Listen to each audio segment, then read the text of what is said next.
Hello and welcome to my YouTube channel. ഇന്നത്തെ വീഡിയോയിൽ എന്താണ് കണ്ടന്റ് എന്ന് പറഞ്ഞു കഴിഞ്ഞാൽ, ഞാൻ സ്ഥിരമായിട്ട് കിടക്കുന്നതിന് മുന്നേ ചെയ്യുന്ന 10 കാര്യങ്ങൾ അതെന്തൊക്കെയാണെന്നുള്ളതാണ് നിങ്ങളായിട്ട് ഷെയർ ചെയ്യാൻ പോകുന്നത്. എന്തായാലും ഈ വീഡിയോയുടെ താഴെ ന്യൂ മോംസ്, തീരെ ചെറിയ കുട്ടികളുള്ള അമ്മമാരാരെങ്കിലും ഉണ്ടെങ്കിൽ നിങ്ങളുടെ നൈറ്റ് റൂട്ടീൻ എങ്ങനെയാണെന്നുള്ളത് നിങ്ങൾ കമൻറ്റ് ചെയ്യൂ. ഞാൻ അത് ഉറപ്പായിട്ടും വായിക്കാം. ഞാൻ മോസ്റ്റ്ലി എല്ലാ കമൻറ്റ്സ് ഞാൻ വായിക്കാറുണ്ട്. അപ്പോൾ അതിൽ നിന്ന് എനിക്ക് എടുക്കാൻ പറ്റുന്ന എന്തെങ്കിലും ഒരു ആക്ടിവിറ്റി ഉണ്ടെങ്കിൽ ഞാൻ ഉറപ്പായിട്ടും അതെടുക്കാം. അത് എൻ്റെ റുട്ടീനിൽ ഞാൻ ഇൻക്ലൂഡ് ചെയ്യാം. അതേപോലെ എൻ്റെ വീഡിയോയിൽ ഞാൻ ചെയ്യുന്ന കാര്യങ്ങൾ നിങ്ങൾക്ക് ചെയ്യണം, അത് കണ്ടിട്ട് ഇൻസ്പയർഡ് ആവുന്നു എന്നുണ്ടെങ്കിൽ നിങ്ങളും അത് തീർച്ചയായിട്ടും ഫോളോ ചെയ്യുക. അപ്പോൾ ഞാനിപ്പോൾ പുറത്ത് പോയിട്ട് വരികയാണ്. പുറത്ത് ഇൻ സെൻസ് എൻ്റെ അമ്മയുടെ വീട്ടിൽ ഞങ്ങൾ പോയിരിക്കുമായിരുന്നു. അപ്പോൾ സുദർശന കുട്ടി അമ്മൂമ്മയൊക്കെ കണ്ട് ഹാപ്പി ആയിട്ട് ഞങ്ങളിന്ന് വന്ന് കയറിയതേ ഉള്ളൂ. അപ്പോൾ നമ്മുടെ വീഡിയോയിലേക്ക് പോവാം. 10 things that I do before going to bed. നമ്മുടെ നൈറ്റ് കെയർ റൂട്ടീൻ സ്റ്റാർട്ട് ചെയ്യാൻ പോവാണ്. So the very first step that I do is മുഖത്തെ മേക്കപ്പ് ഒക്കെ റിമൂവ് ചെയ്തിട്ട് സ്കിൻ കെയർ റൂട്ടീൻ ചെയ്യുക. I will show you my CTM routine.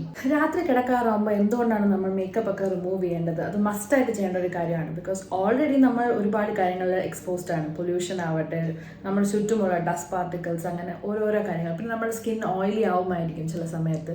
അപ്പോൾ ഈ ഇടുന്ന മേക്കപ്പും എല്ലാം നമ്മുടെ സ്കിന്നിന് ഒരു രീതിയിൽ നമ്മളിങ്ങനെ അതിന് ഉപദ്രവിച്ചുകൊണ്ടിരിക്കുകയാണല്ലോ. അപ്പോൾ അതെല്ലാം കൊണ്ടും അത് ടയേർഡ് ആൻഡ് ഡള്ളാവും. അപ്പോൾ നമ്മൾ ചെയ്യുന്നത് വെച്ചാൽ അതൊന്ന് ഫ്രീ ആക്കി വിടാം. അതൊന്ന് കെയർ ചെയ്ത് പാമ്പർ ചെയ്തൊന്ന് ഫ്രീ ആക്കി കഴിഞ്ഞാൽ ആ രാത്രി നമ്മൾ ഉറങ്ങുമ്പോൾ അതിനൊരു ബ്രീത്തിങ് ടൈം കിട്ടുള്ളൂ. രാവിലെ നമുക്ക് ഫ്രഷ് ആയിട്ട് എഴുന്നേക്കാനും പറ്റും. അപ്പോൾ ഈ ഒരു CTM method towards the night follow ചെയ്യുന്നത് എൻ്റെ സ്കിന്നിന് വളരെ ഒരു എഫക്റ്റീവ് ആയിട്ട് എനിക്ക് തോന്നിയിട്ടുണ്ട്. അപ്പോൾ എന്താണ് CTM മെത്തേഡ് എന്ന് പറഞ്ഞു കഴിഞ്ഞാൽ, C സ്റ്റാൻഡ്സ് ഫോർ ക്ലെൻസിങ്. ഒരു ഫേസ് വാഷ് യൂസ് ചെയ്ത് നല്ല രീതിയിൽ നമുക്ക് ഫേസ് വാഷ് ചെയ്ത് എല്ലാ ഡേർട്സും റിമൂവ് ചെയ്ത് മേക്കപ്പ് ഒക്കെ റിമൂവ് ചെയ്ത് നമ്മുടെ സ്കിൻ ഒന്ന് ഓപ്പൺ ആവും. ആ പോർസ് ഒക്കെ ഒന്ന് ഓപ്പൺ ആവും. സെക്കൻഡ് സ്റ്റെപ്പ് എന്ന് പറയുന്നത് ടോണറാണ്.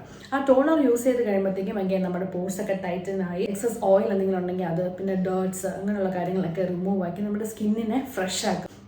പിന്നെ ലാസ്റ്റ് സ്റ്റെപ്പ് എന്ന് പറയുന്നത് മോയ്സ്ചറൈസറാണ്. മോയ്സ്ചറൈസർ അപ്ലൈ ചെയ്ത് കഴിയുമ്പോഴത്തേക്കും നമ്മുടെ സ്കിന്നിന് വേണ്ട സൂതിങ് എഫക്റ്റ് ഒക്കെ കൊടുത്ത് നമ്മുടെ സ്കിന്നിനെ സോഫ്റ്റ് ആക്കി മെയിൻറ്റെയിൻ ചെയ്യാനും പറ്റും.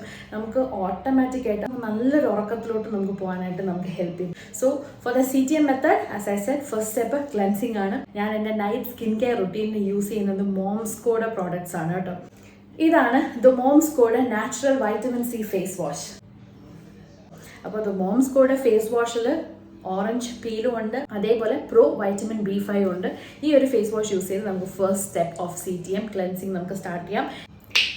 മോംസ്കോയുടെ വൈറ്റമിൻ C ഫേസ് വാഷിൻ്റെ അകത്തുള്ള orange peels and ethyl ascorbic acid with 84% vitamin C നമ്മുടെ സ്കിന്നിലുള്ള ഇംപ്യൂരിറ്റീസ് എല്ലാം റിമൂവ് ചെയ്ത് ഒരു brighter and smooth complexion achieve ചെയ്യാനായിട്ട് ഹെൽപ്പ് ചെയ്യുന്ന ഒരു പ്രോഡക്റ്റാണ്. പ്രോഡക്റ്റ് നമുക്ക് ആവശ്യം പോലെ എടുത്തിട്ട് സർക്കുലർ മോഷനിൽ നല്ലോണം മസാജ് ചെയ്ത് കൊടുക്കാം. അതിൻ്റെ അകത്തുള്ള സ്ക്രബ്സൊക്കെ നമ്മുടെ ഡെഡ് സെൽസൊക്കെ റിമൂവ് ആക്കിയിട്ട് നമ്മുടെ സ്കിൻ ബ്രൈറ്റ് ആക്കി തരും. എന്നിട്ട് നമുക്ക് ഫേസ് ഒന്ന് വാഷ് ചെയ്തിട്ട് പാറ്റ് ഡ്രൈ ചെയ്യാം. CTM മെത്തേഡിൽ നെക്സ്റ്റ് സ്റ്റെപ്പ് എന്ന് പറയുന്നത് ടോണർ യൂസ് ചെയ്യുന്നതാണ്. So vitamin C natural face ടോണറിൽ ഗ്രീൻ ടീ ഉണ്ട്, അലോവേര ജെൽ ഉണ്ട്. ഇത് നമ്മുടെ ഓപ്പൺ ആയിട്ടുള്ള പോർസൊക്കെ ടൈറ്റൻ ആക്കാൻ ഹെൽപ്പ് ചെയ്യും. ആൻഡ് എക്സസ് ഓയിൽ എന്തെങ്കിലും ഉണ്ടെങ്കിൽ അത് റിമൂവ് ആക്കിയിട്ട് ഈവൻ സ്കിൻ ടോൺ നമുക്ക് തരും. CTM റുട്ടീൻ്റെ ലാസ്റ്റ് സ്റ്റെപ്പാണ് മോയ്സ്ചറൈസിങ്. വൈറ്റമിൻ C ഫേസ് ക്രീമിൻ്റെ അകത്തുള്ള vitamin C, E and ferulic acid നമ്മുടെ സ്കിന്നിന് സൺ ഡാമേജ് കാരണം ഉണ്ടാകുന്ന എല്ലാ പ്രശ്നങ്ങളും മാറ്റി, പൊല്യൂഷൻ കാരണം ഉണ്ടാകുന്ന ഡൾനെസ്സും മാറ്റി, ഡാർക്ക് സ്പോട്ട്സ് എന്തെങ്കിലും ഉണ്ടെങ്കിൽ അത് റിഡ്യൂസ് ചെയ്ത് ബ്ലെമിഷസും പ്രിവെൻറ്റ് ചെയ്ത് നല്ലൊരു ഇൻറ്റൻസ് ഹൈഡ്രേഷൻ നമുക്ക് നൽകാനായിട്ട് ഹെൽപ്പ് ചെയ്യുന്ന ഒരു പ്രോഡക്റ്റാണ് മോംസ്കോയുടെ വൈറ്റമിൻ C ഫേസ് ക്രീം. അങ്ങനെ തേർഡ് സ്റ്റെപ്പ് കംപ്ലീറ്റ് ചെയ്യുമ്പോഴേക്കും നമ്മുടെ സ്കിൻ സൂപ്പർ സോഫ്റ്റ് ആൻഡ് സപ്പിളായിട്ട് നമുക്ക് ഫീൽ ചെയ്യും. നിങ്ങൾ എൻ്റെ ഈ CTM റുട്ടീൻ കണ്ടിട്ട് ഫോളോ ചെയ്യാനായിട്ട് ദ മോംസ്കോന്ന് നിങ്ങൾക്ക് പർച്ചേസ് ചെയ്യാൻ ആഗ്രഹമുണ്ടെങ്കിൽ you can use my coupon code. നിങ്ങൾക്ക് എക്സ്ട്രാ 15% ഓഫ് നിങ്ങൾക്ക് കിട്ടും. ഇത് കൂടാതെ ഞാൻ എൻ്റെ ഡിസ്ക്രിപ്ഷൻ ബോക്സിൽ പർച്ചേസ് ചെയ്യാനുള്ള ലിങ്കും ദ മോംസ്കോയുടെ ലിങ്കും ഞാൻ ഇടാം. ഈ CTM routine is never complete without an under eye cream. So ഇവിടെ അഗൈൻ മോംസ്കോയുടെ തന്നെ ഒരു അണ്ടർ ഐ ക്രീം തന്നെയാണ് ഞാൻ യൂസ് ചെയ്യുന്നത്. അണ്ടർ ഐ ക്രീം ഇതിൻ്റെ അകത്ത് കോഫി ഓയിലും E ആൻഡ് B3 ആണുള്ളത്. സിമ്പിളാണ്. ഇതിൻ്റെ അകത്ത് തന്നെ ഒരു മസാജർ വന്നിട്ടുണ്ട് ഫോർ ദ കൺവീനിയൻസ്. എടുക്കുക ആൻഡ് യൂസിങ് ദിസ് നിങ്ങൾക്ക് ഇങ്ങനെ അണ്ടർ ഐ മസാജ് ചെയ്ത് കൊടുക്കാം. there are days നമുക്ക് വന്നിട്ട് ഇതൊന്നും വേണ്ട, ഇത്രയും പെട്ടെന്ന് കുഞ്ഞിനെ ഫീഡ് ചെയ്തിട്ട് ഒന്ന് ഉറക്കിയിട്ട് നമുക്കങ്ങ് ഉറങ്ങിയാൽ മതി എന്നൊക്കെ തോന്നും. പക്ഷെ നമ്മൾ എപ്പോഴും ഓർക്കേണ്ട ഒരു കാര്യം എന്ന് പറഞ്ഞു കഴിഞ്ഞാൽ ബേബി ഉണ്ടാകുമെന്ന് പറഞ്ഞാൽ അതൊരു ലാസ്റ്റിംഗ് അല്ല. നമുക്ക് നമ്മുടെ ലൈഫും ഉണ്ട്, നമ്മുടെ കാര്യങ്ങളും നമ്മൾ ശ്രദ്ധിക്കേണ്ടതായിട്ടുണ്ട്. അപ്പോൾ എങ്ങനെയും ടൈം കണ്ടെത്തി നമ്മളുടെ സ്കിൻ, നമ്മുടെ ഹെയർ, നമ്മുടെ ഹെൽത്ത് ഒക്കെ നോക്കി അതിനാവശ്യമുള്ള സപ്ലിമെൻറ്റ്സ് ഒക്കെ കൊടുത്താലേ നമുക്ക് ഹാപ്പി ആയിട്ട് മുന്നോട്ട് പോകാൻ പറ്റും. നമ്മൾ ഹാപ്പി ആണെങ്കിലേ നമ്മൾക്ക് ചെയ്യുന്ന കാര്യം ഹാപ്പി ആയിട്ട് ചെയ്യാൻ പറ്റുള്ളൂ. അപ്പോൾ അത് ബേബിയെ നോക്കുന്നതാണെങ്കിൽ കൂടി നമുക്ക് ഹാപ്പി ആയിട്ട് ബേബിയെ നോക്കുകയും ദി ബെസ്റ്റ് നമുക്ക് ബേബി എടുത്ത് കൊടുക്കണം. നമ്മൾ ആ ബേബിയായിട്ട് സ്പെൻഡ് ചെയ്യുന്ന ടൈം വർത്തി ആവണമെങ്കിൽ നമ്മൾ ഉള്ളിനുള്ളിൽ ഭയങ്കര ഹാപ്പി ആൻഡ് സാറ്റിസ്ഫൈഡ് ആയിരിക്കണം. അതിന് നമ്മൾ സ്വന്തമായിട്ട് നമ്മളെ കെയർ ചെയ്തേ മതിയാവുള്ളൂ. സോ നമ്മുടെ ഫസ്റ്റ് സ്റ്റെപ്പ് സക്സസ്ഫുള്ളി നമ്മൾ കംപ്ലീറ്റ് ചെയ്തിരിക്കുവാണ്. ഞാൻ ഡ്രസ്സൊക്കെ ചേഞ്ച് ചെയ്തു, എൻ്റെ നൈറ്റ് വെയർ ഇട്ടിട്ട് ഞാൻ റെഡിയായിട്ട് വന്നിരിക്കുവാണ്. ഈ നെക്സ്റ്റ് സ്റ്റെപ്പ്, അതായത് സെക്കൻഡ് തിങ് എന്ന് പറയുന്നത്, you all know that I M having A hair extension fixed. അത് പെർമനൻ്റ് ആണ്. അപ്പോൾ അതിനനുസരിച്ച് ഞാൻ എൻ്റെ ഹെയർ നല്ലോണം കെയർ ചെയ്യണം. അതൊരു ഈസി ടാസ്കേ അല്ല. ഇതിനെ പറ്റിയുള്ള ഡീറ്റെയിൽസ് ഞാൻ സെപ്പറേറ്റ് ആയിട്ടൊരു വീഡിയോയിൽ ഇടാം. ഈ വീഡിയോ ഞാൻ നീട്ടുന്നില്ല. എനിക്കിതുവരെ എൻ്റെ എക്സ്റ്റൻഷൻ കൊണ്ടുപോയി എൻ്റെ ഹെയറായിട്ട് മാച്ച് ചെയ്യുന്ന രീതിയിൽ കൊണ്ടുപോയി സ്ട്രൈറ്റനിങ് ട്രീറ്റ്മെൻറ്റോ കളറോ എനിക്ക് ചെയ്യാൻ ഇതുവരെ പറ്റിയിട്ടില്ല. ഇതുവരെ എനിക്ക് അതിനുള്ള ടൈം കിട്ടിയിട്ടില്ല. അപ്പോൾ ഇതിനായിട്ട് ഐ യൂസ് എ ഡീറ്റാംഗ്ലിംഗ് ബ്രഷ്, പിന്നെ എൻ്റെ നോർമൽ ബ്രഷും ഉണ്ട്. എക്സ്റ്റൻഷൻ ഉള്ളപ്പോഴത്തേക്കും നമ്മൾ ശ്രദ്ധിക്കേണ്ട ഒരു കാര്യം, എപ്പോഴും താഴെ നിന്നാണ് കോംബ് ചെയ്ത് വരേണ്ടത്. ഡയറക്റ്റ് മുകളിൽ നിന്ന് കോംബ് ചെയ്ത് സ്റ്റാർട്ട് ചെയ്യാൻ പാടില്ല. അത് കൂടുതൽ നമ്മുടെ ഹെയറിനെ കെട്ട് വരുത്താനായിട്ട് റീസണാണ്. അപ്പോൾ നമ്മളെപ്പോഴും താഴേന്ന് ബ്രഷ് ചെയ്ത് ടാങ്കിൾസ് റിമൂവ് ആക്കി കൊണ്ടുവരണം. അപ്പോൾ എൻ്റെ പ്രീവിയസ് വീഡിയോ മോർണിംഗ് റൂട്ടീൻ കണ്ടവർക്ക് അപ്പോഴും ഞാൻ ഹെയർ ഇങ്ങനെ ബ്രഷ് ചെയ്യുന്നത് കാണാം. എപ്പോഴും ഹെയർ ബ്രഷ് ചെയ്യണമെന്ന് ചോദിച്ചാൽ എക്സ്റ്റൻഷൻ ഉണ്ടെങ്കിൽ മിനിമം ആണ് ഞാൻ പറയുന്നത്, മിനിമം 3 times എങ്കിലും മുടി അഴിച്ച് നിങ്ങൾ നല്ല രീതിയിൽ ബ്രഷ് ചെയ്ത് സൂക്ഷിക്കേണ്ടി വരും. ഒരിക്കലും നമ്മൾ ലേസി ആയിട്ട് ഇരിക്കാൻ പറ്റത്തില്ല. If you have an extension, that to permanent extension ഉണ്ടെങ്കിൽ നല്ല രീതിയിൽ കെയർ ചെയ്യേണ്ടി വരും. അത് എനിക്ക് 3 times നടക്കാറുള്ളൂ. 3 times തന്നെ ഞാൻ വളരെ കഷ്ടപ്പെട്ടാണ് സമയം കണ്ടുപിടിക്കുന്നത്. നമുക്ക് ഒരിക്കലും പോട്ടെ ഇനി ബ്രഷ് ചെയ്യാൻ വയ്യാന്ന് ഒരു ദിവസം വിചാരിച്ചാൽ തീർന്നു കേട്ടോ. സോ അത്ര ഈസി ടാസ്ക് അല്ല പെർമനൻറ്റ്. ഞാൻ സംസാരിക്കുന്നത് വെഫ്റ്റ് ഹെയർ എക്സ്റ്റൻഷൻ ആണ്, ബിക്കോസ് അതാണ് ഞാൻ ചെയ്തത്. എനിക്ക് ബാക്കിയുള്ള എക്സ്റ്റൻഷനെ പറ്റി എനിക്കറിയില്ല. സോ അറിയാത്ത കാര്യമായതുകൊണ്ട് ഞാൻ അതിനെ പറ്റി പറയുന്നില്ല. എപ്പോഴും ഇങ്ങനെ ടാങ്കിൾസ് വരുമെന്ന് ചോദിച്ചു കഴിഞ്ഞാൽ എപ്പോഴും അല്ല, എന്നാലും ടാങ്കിൾസ് ഉണ്ടാവും. സോ ഇപ്പോൾ എനിക്ക് 4 layers ഉണ്ട് കേട്ടോ എക്സ്റ്റൻഷൻ. അപ്പോൾ ഓരോ ലെയറും ഇങ്ങനെ മാറ്റി മാറ്റി തന്നെ ബ്രഷ് ചെയ്ത് ഓരോ പ്രാവശ്യം ചെയ്യണം, എങ്കിലേ നമുക്ക് നല്ല രീതിയിൽ മെയിൻറ്റെയിൻ ചെയ്ത് കൊണ്ടുപോകാൻ പറ്റത്തുള്ളൂ. അപ്പോൾ ടാങ്കിൾസ് ഒന്നുമില്ല, നമ്മളതെല്ലാം റിമൂവ് ചെയ്ത് കഴിഞ്ഞു. നല്ലോണം ബ്രഷ് ചെയ്യുവാണ്. പിന്നെ എന്തോ ഭാഗ്യത്തിന് സുദർശനം നല്ല ഉറക്കത്തിലാണ്. അർജുൻ ചാനലിൽ കൊടുത്തിട്ടാണ് ഞാനിപ്പോൾ വീഡിയോ ചെയ്യുന്നത്. ഇതിനിടയ്ക്ക് ഞാൻ കരയുവാണെന്നുണ്ടെങ്കിൽ വേറെ ഒരു ഓപ്ഷനും ഇല്ല. ഇത് ഹാഫ് വേയിൽ കളഞ്ഞിട്ട് പോയി ഇരിക്കാനേ പറ്റത്തുള്ളൂ. അങ്ങനെ കളഞ്ഞിട്ട് പോകുമ്പോൾ ചില സമയത്ത് ഇപ്പോൾ മുടി കെട്ടാണ്ടൊക്കെ പോയി ഇരിക്കുമ്പോഴത്തേക്കും ടാങ്കിളിൽ കുറച്ചും കൂടി ടാങ്കിളായിരിക്കും ഒരു ഇരട്ടിപ്പണിയാവാനുള്ള ചാൻസ് ഉണ്ട്. നോർമലി കിടക്കാൻ പോകുന്നതിന് മുന്നേ 2 സൈഡ് പിന്നി കെട്ടാറാണ് പതിവ്. ഇന്നെനിക്ക് 2 സൈഡ് കെട്ടാനുള്ള ഒരു മൂഡില്ല. അപ്പോൾ സിംഗിൾ ബ്രൈഡ് നമുക്കിപ്പോൾ ചെയ്യാം. ഇനിയിപ്പോൾ ഞാൻ ഒരു കാര്യം പറയട്ടെ, എക്സ്റ്റൻഷൻ ഇല്ല, നിങ്ങൾക്ക് പെർമനൻറ്റ് എക്സ്റ്റൻഷൻ ഒന്നും ഇല്ല എന്നുണ്ടെങ്കിൽ തന്നെ നിങ്ങൾ ആ രാത്രി കിടക്കുന്നതിന് മുന്നേ ഹെയർ നല്ലോണം ബ്രഷ് ചെയ്ത് സിറമൊക്കെ അപ്ലൈ ചെയ്ത് കൊടുക്കാൻ മറക്കരുത്. അതൊരു നല്ലൊരു സ്റ്റെപ്പാണ്. രാത്രി ചെയ്ത് കൊടുക്കുന്നത് ഭയങ്കര നല്ലതാണ്. അപ്പം വിത്ത് ഓർ വിത്തൗട്ട് എക്സ്റ്റൻഷൻസ് നിങ്ങൾ രാത്രി ഈ ഒരു സ്റ്റെപ്പ് നിങ്ങളുടെ റുട്ടീനിൽ ആഡ് ചെയ്യുന്നത് ഭയങ്കര നല്ലതാണ്. ഞാൻ കേട്ടിട്ടുണ്ട് ഈ മുടി ഫുൾ ഇങ്ങനെ ഫ്രണ്ടിലോട്ട് ഇട്ടിട്ട് നല്ലോണം ബ്രഷ് ചെയ്ത് കൊടുത്തിട്ട് ഇങ്ങനെ മുകളിലോട്ട് കെട്ടി വെക്കുകയും അല്ലെങ്കിൽ സാറ്റൻ സ്ക്രഞ്ചീസ് കിട്ടും, അത് യൂസ് ചെയ്ത് നമ്മുടെ ഹെയറിന് വെച്ചിട്ട് കിടന്നുറങ്ങുകയാണെങ്കിൽ നമ്മുടെ ഹെയറിന് ഭയങ്കര നല്ലതാണ്. അങ്ങോട്ടും ഇങ്ങോട്ടും ഉറഞ്ഞ് മുടി ബ്രേക്കേജ് അവോയ്ഡ് ചെയ്യാം. പിന്നെ ഈ പറഞ്ഞത് ആ ഒരു ബ്രഷിങ് രാത്രി നല്ല ബ്ലഡ് സർക്കുലേഷൻ കൊണ്ടുവരികയും ഹെയർ ഗ്രോത്തിന് ഹെൽപ്പ് ചെയ്യുമെന്നൊക്കെയാണ് കേട്ടിട്ടുള്ളത്. ഇപ്പോൾ എക്സ്റ്റൻഷൻ ഉള്ളത് കൊണ്ട് എനിക്ക് അങ്ങനെ ഫുൾ ഹെയർ ഫ്രണ്ടിലോട്ട് ഇട്ടിട്ട് ബ്രഷ് ചെയ്യാൻ പറ്റത്തില്ല. ഈ ഒരു രീതിയിൽ ബ്രഷ് ചെയ്യാൻ മാത്രമേ പറ്റത്തുള്ളൂ. അപ്പോൾ ആ ഒരു എന്താണ് ചെയ്യാൻ പറ്റുന്നത് അത് ഞാൻ ചെയ്ത് മുടി കെട്ടിയിട്ട് അതിൻ്റെ റുട്ടീൻ്റെ ഭാഗം ആക്കിയിട്ടുണ്ട്. അതായത് കമ്പൽസറി ആയിട്ട് ഞാൻ ചെയ്യുന്ന 10 കാര്യങ്ങളിൽ ഒന്ന് ഈ എക്സ്റ്റൻഷൻ കെയർ ചെയ്യുക, അത് ഞാൻ ചെയ്യാറുണ്ട്. അപ്പോൾ സെക്കൻഡ് സ്റ്റെപ്പ് കംപ്ലീറ്റ് ആയി. Let's go and see what's a third step. So next step എന്ന് പറഞ്ഞാൽ ഇപ്പോൾ നമ്മളൊരു ഡേ കംപ്ലീറ്റ് ആയല്ലോ. അപ്പോൾ ഡയറി എഴുതുന്നതുകൊണ്ട് ഒരുപാട് ഗുണങ്ങളുണ്ട് എന്നാണ് ഞാൻ മനസ്സിലാക്കിയത് കേട്ടോ. നമ്മുടെ ഓർമ്മശക്തി കൂടാൻ സഹായിക്കും. അതായത് അന്ന് നടന്നത് എന്തൊക്കെയാണ്, ഒരു ദിവസം നമ്മൾ എന്തൊക്കെ ചെയ്തു എന്നുള്ളതൊക്കെ നമ്മൾ ഓർത്ത് ഓരോ ഇൻസ്റ്റൻസ് എഴുതി വെക്കുമ്പോഴത്തേക്കും നമ്മളുടെ ഓർമ്മശക്തി കൂട്ടാനും അല്ലെങ്കിൽ ഓർമ്മയില്ലാണ്ടാവുന്ന ഒരവസ്ഥയിലേക്ക് എത്താതിരിക്കാൻ ഹെൽപ്പ് ചെയ്യും എന്ന് ഞാൻ കേട്ടിട്ടുണ്ട്.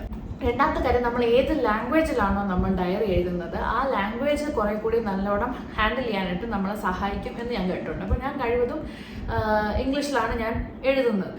അപ്പോൾ അത് പണ്ടെന്ന് വെച്ചാൽ നമുക്ക് ഈ സ്കൂളുള്ളപ്പോഴേ ഈ പറഞ്ഞ പോലെ ഇംഗ്ലീഷ് നല്ലോണം കൈകാര്യം ചെയ്യാനായിട്ട് സ്കൂളിൽ നിന്ന് ഈ പറഞ്ഞ പോലെ ഡയറി എഴുതണം എന്നുള്ളത് പറഞ്ഞു തരുമായിരുന്നു. അപ്പോൾ അന്ന് ഡെവലപ്പ് ചെയ്ത ഒരു ശീലമാണത്. പിന്നെ ചിലപ്പോൾ ഈ പറഞ്ഞ പോലെ മംഗ്ലീഷും വളരെ വികാരഭരിതമായിട്ട് എഴുതുമ്പോഴത്തേക്കും പല പല ഭാഷകൾ കയറി വരാറുണ്ട്. നമ്മൾ ഇമ്പോർട്ടൻ്റ് ആയിട്ടുള്ള കാര്യങ്ങൾ നോട്ട് ചെയ്ത് വെക്കുന്നത് നല്ലതാണ്. ഇന്ന ദിവസം പിന്നെ എപ്പോഴെങ്കിലും നമ്മൾ എടുത്തു വെച്ച് വായിക്കുമ്പോൾ അതൊരു ബ്യൂട്ടിഫുൾ മെമ്മറിയാണ്. പിന്നെ ഈ പറഞ്ഞ പോലെ പ്രിയമായിട്ടുള്ള കാര്യങ്ങൾ അപ്രിയമായിട്ടുള്ള കാര്യങ്ങളെല്ലാം നമ്മൾ അതിൻ്റെ അകത്ത് എഴുതുന്നുണ്ട്. അപ്പോൾ it is better to keep it to our selves.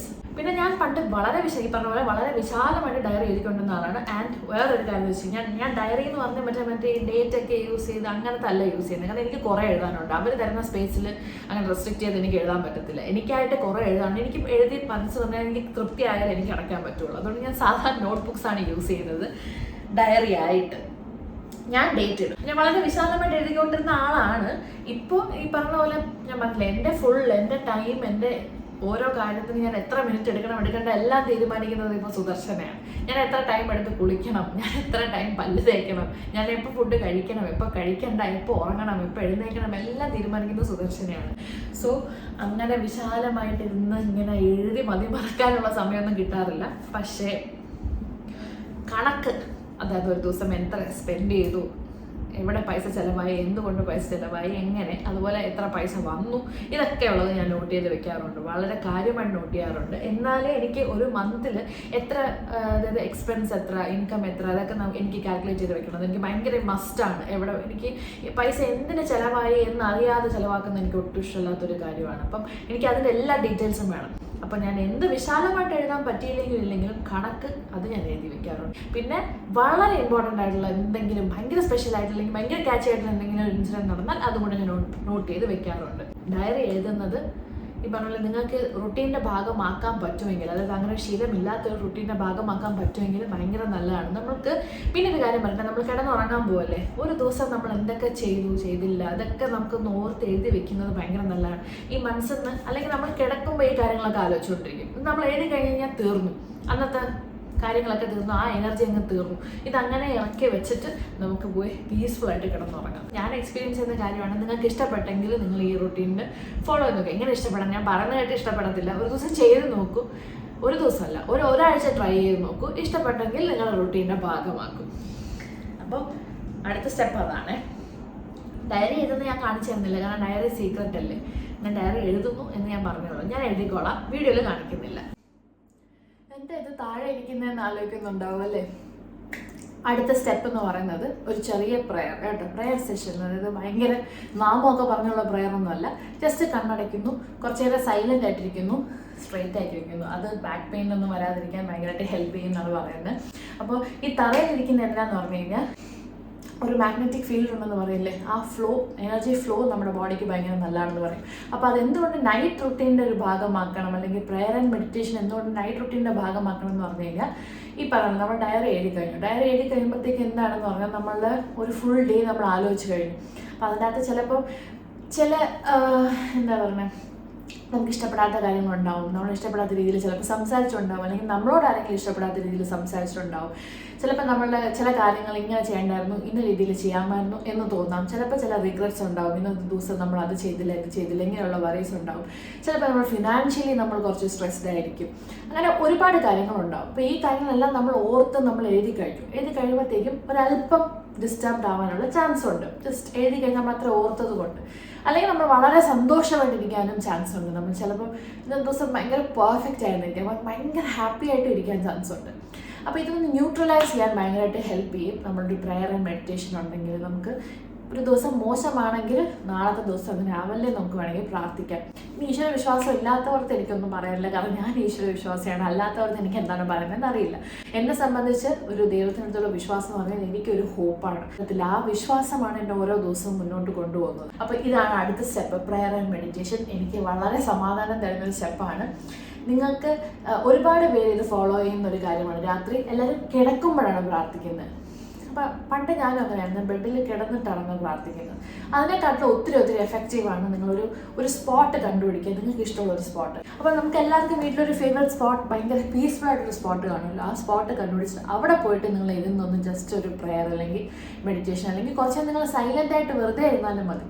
നിങ്ങൾക്കൊരു ഭയങ്കര ഒരു സന്തോഷം അല്ലെങ്കിൽ എന്താ പറയുക, ഒരു കോൺഫിഡൻസ്, നാളത്തെ ദിവസം അടിപൊളിയായിരിക്കും എന്നുള്ളൊരു കോൺഫിഡൻസ് നിങ്ങൾക്ക് കിട്ടും. അത് നമുക്ക് ഉറങ്ങുമ്പോൾ നമുക്ക് സന്തോഷത്തോടെ കിടന്നുറങ്ങാൻ പറ്റും. സന്തോഷത്തോടെ കിടന്നുറങ്ങിയാൽ എഴുന്നേൽക്കുമ്പോഴും ആ ഒരു സന്തോഷം നമ്മുടെ ഫേസിലും റിഫ്ലക്റ്റ് ചെയ്യും, ആ ഹോൾ ഡേയിലും റിഫ്ലക്റ്റ് ചെയ്യും. അപ്പോൾ ട്രൈ ചെയ്ത് നോക്കൂ. ഇതാണ് എൻ്റെ next step, prayer and meditation.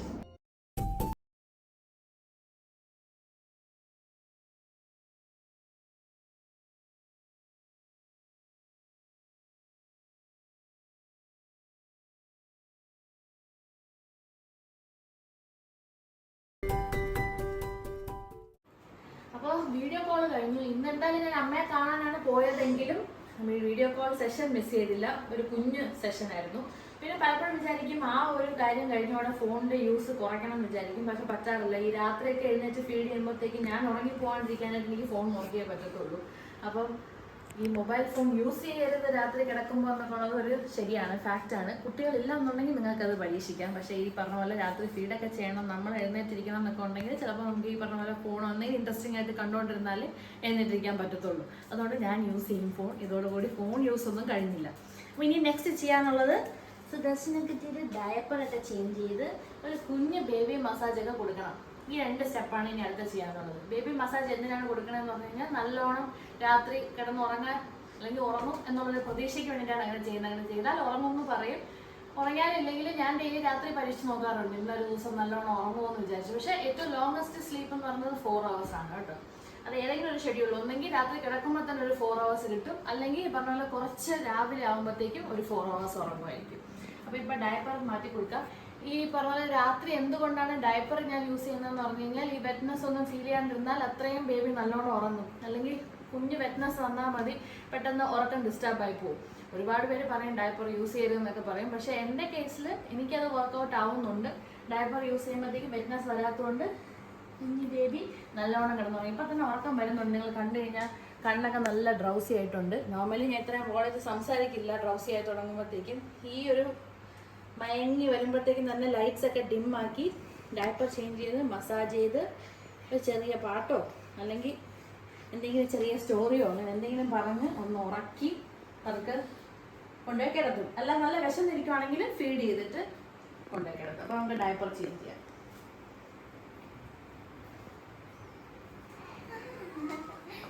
പോയി തുടങ്ങി.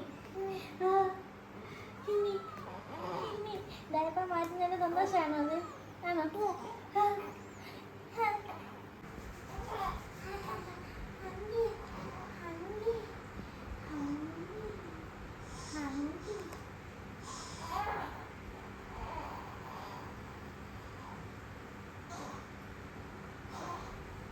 രാത്രി കൊടുക്കുന്ന മസാജ് ശ്രദ്ധിക്കേണ്ടതെന്ന് വെച്ച് കഴിഞ്ഞാൽ ഭയങ്കര റഫായിട്ട് നിങ്ങൾ കുളിപ്പിക്കാൻ പോകുന്നതിന് മുന്നേയൊക്കെ മസാജ് ചെയ്യുന്ന പോലെ ചെയ്യേണ്ട. ഭയങ്കര ലൈറ്റായിട്ടുള്ള മസാജ് ചെയ്താൽ മതിയാവും. സോഫ്റ്റ് ആയിട്ട് മസാജ് ചെയ്ത് കഴിയുമ്പോഴത്തേക്കും ഒരാൾ ഉറക്കം വന്നിരിക്കുന്നത് കുറച്ചും കൂടി അങ്ങ് കൂട്ടി ഉറക്കത്തിൻ്റെ ആ ലെവൽ കൂട്ടി കൊടുക്കാൻ പറ്റും. അത് സുഖമായിട്ട് രാത്രി കിടന്നുറങ്ങാൻ കുഞ്ഞു മസാജ്, സോഫ്റ്റ് മസാജ്. അതിന് ഇഷ്ടമാണോ? സോഫ്റ്റ് മസാജ് ഇഷ്ടമാണോ? ഇഷ്ടമാണോ? കവളിൻ്റെ ഇവിടെ, ഐബ്രോസിൻ്റെ അവിടെ, അതുപോലെ പാം, ഈ കാലിൻ്റെ താഴത്തെ ഭാഗം ഇവിടെയൊക്കെ എനിക്ക് സോഫ്റ്റ് ആയിട്ടൊന്ന് മസാജ് ചെയ്ത് കൊടുക്കാം. ഇതെൻ്റെ പുതിയ നൈറ്റ് റൂട്ടീനാണ്. ഇതിന് മുന്നേ എനിക്ക് ഡയപ്പർ ചേഞ്ചും ബേബി മസാജൊന്നും ഇല്ലായിരുന്നു. ഇപ്പോൾ വന്ന കാര്യങ്ങളാണ്. അപ്പോൾ രണ്ട് സ്റ്റെപ്പ് കഴിഞ്ഞു. ഇനി അടുത്തത് നമ്മൾ AC-യിലാണ് കിടന്നുറങ്ങാൻ പോകുന്നത്. അതുകൊണ്ട് നമുക്ക് ഫുൾ ഉടുപ്പിടണം. ഫുൾ കവറായിട്ടുള്ള ഉടുപ്പിട്ടിട്ട് നമ്മൾ പോകും. ബേബി ആദ്യമൊക്കെ നല്ല ഗുഡ് ഗേളായിട്ട് ക്രിബിലൊക്കെ കിടന്ന് ഉറങ്ങിക്കൊണ്ടിരുന്ന ബേബിയാണ്. ഇപ്പോൾ നമ്മുടെ 2 പേരും അടുത്താണ് കിടന്നുറങ്ങുന്നത്. ഇപ്പം അങ്ങനെ ശീലിച്ച് പപ്പയുടെ മമ്മിയുടെ ഇടയ്ക്ക് കിടന്നുറങ്ങുന്ന ഒരു സുന്ദരി കൊച്ചു ബേബിയാണ് ഇപ്പോൾ. കണ്ടോ?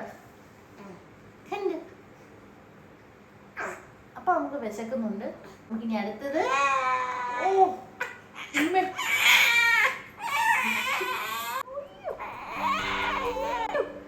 തിരിയാൻ പോകാം.